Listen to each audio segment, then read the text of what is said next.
आप सभी को प्यार भरी नमस्कार। आशा करता हूँ कि आप सभी लोग स्वस्थ होंगे।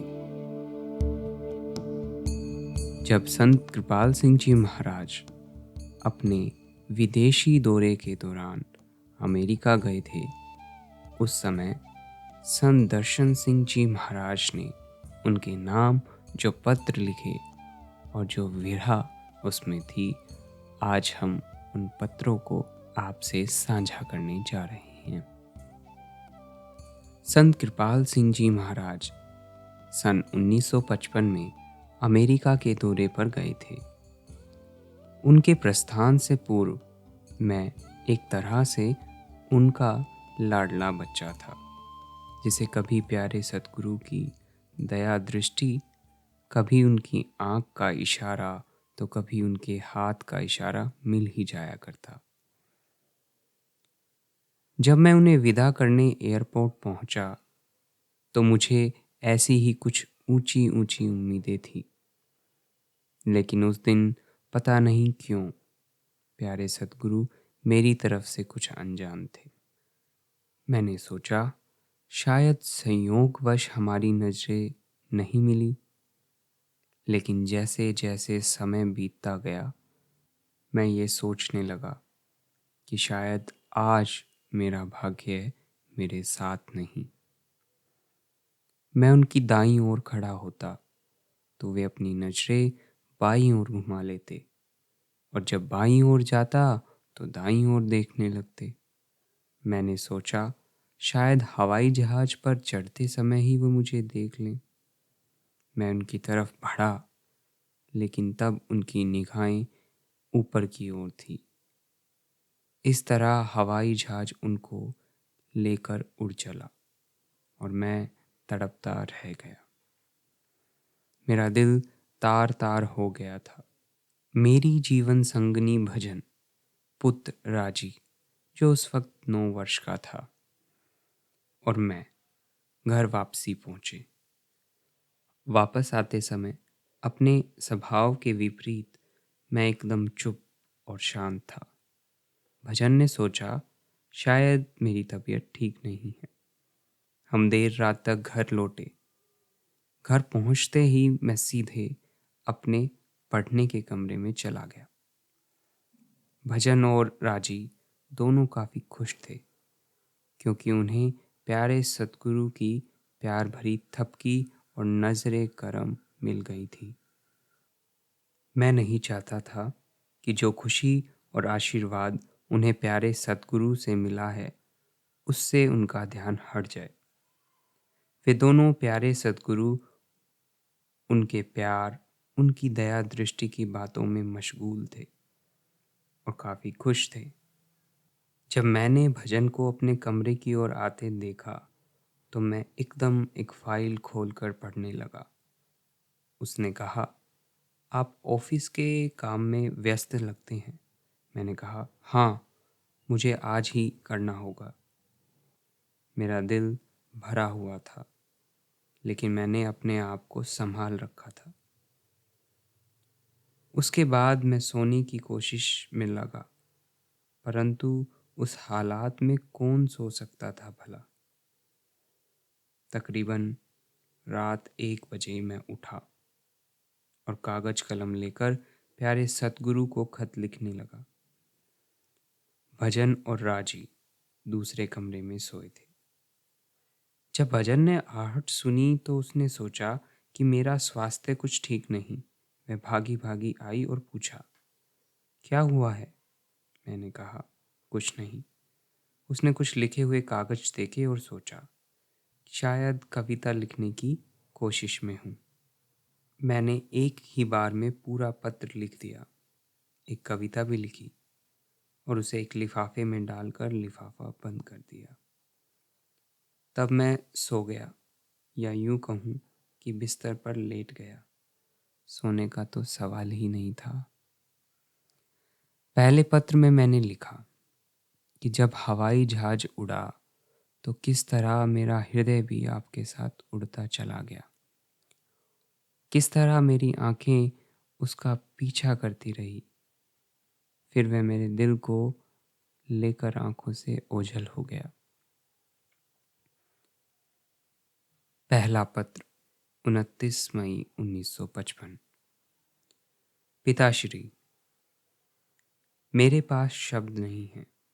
मैं नहीं जानता कि मैं क्या लिखूं उस हस्ती को जो सब कुछ जानती है, वह भी जो लिखने में नहीं आ सकता। आप बिना मुझ पर एक नज़र डाले चले गए। आप बहुत व्यस्त थे, हजारों के साथ व्यस्त, लेकिन मैं व्यस्त नहीं था। मेरे दिलो ज़हन पर आप ही छाए थे, केवल आप। शेख सादी के शब्दों में, सादी की आंखें और दिल तुम्हारे साथ जा रहे हैं। तुम ये मत समझना कि तुम अकेले जा रहे हो। भजन उस जीवनदायिनी दया दृष्टि की मधुर यादों में डूबी है जो उसे आपसे प्राप्त हुई। राजी कल्पना कर रहा है कि आप कैसे उस देश में उड़कर जा रहे हैं जिसे कभी कोलंबस ने खोजा था। वह अमेरिका के बारे में दो ही बातें जानता है। पहली यह कि कोलंबस ने इस देश की खोज की थी, और दूसरी कि आप वहां गए हैं। दूसरा पत्र 8 जून 1955। हम सावन आश्रम से 200 गज दूर थे। उस आश्रम से जिसे आपने अपने सतगुरु की दहलीज की मिट्टी से खड़ा किया। तभी आपकी जीवनदायिनी ओजस्वी आवाज़ हमारे कानों में पड़ी। हम आत्म विभोर की हालत में सत्संग पंडाल की तरफ बढ़े। हमने श्रद्धा से अपने सिर झुकाए और आपका ज्योतिर्मय मुखमंडल निहारने को अपना सिर उठाया। परंतु हाय, आप कहीं नजर न आए। मैं यह बर्दाश्त नहीं कर पाया।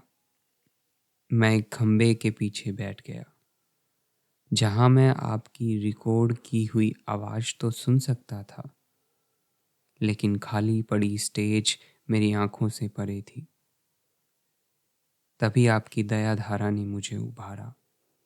मेरा ध्यान अंतर में स्थित हो गया और आपका झिलमिलाता दिव्य स्वरूप प्रकट हुआ।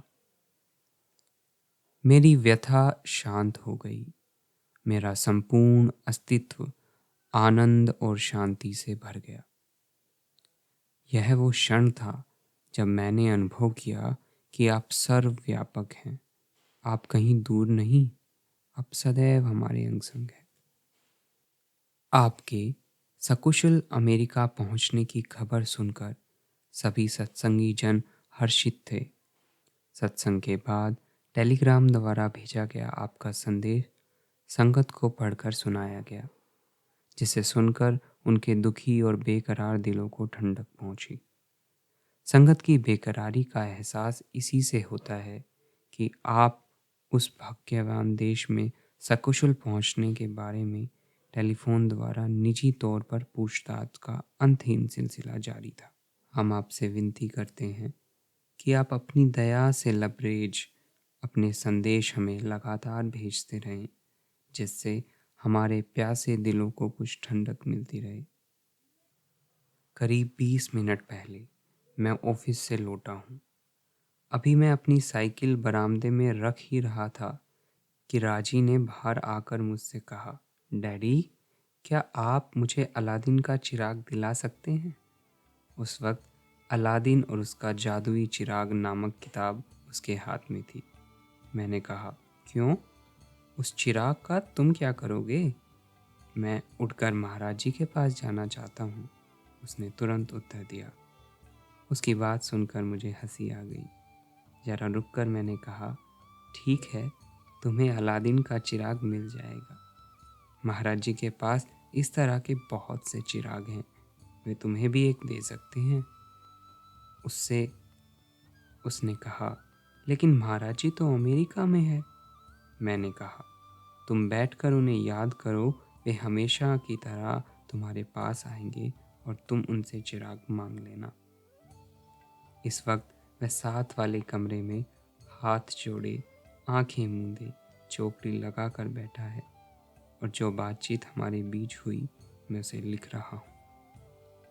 मैंने उसे इशारा कर दिया, रास्ता बताया है और अब यह आप पर है कि आप उसे मनचाहा चिराग दें या नहीं। और राजी को तो उसका चिराग मिल भी गया। अभी अभी उसने आकर बताया कि आप उससे मिले हैं। उसे प्यार से थपथपाया और आश्वासन दिया कि उसके अगले जन्मदिन पर आप दिल्ली पहुंच जाओगे।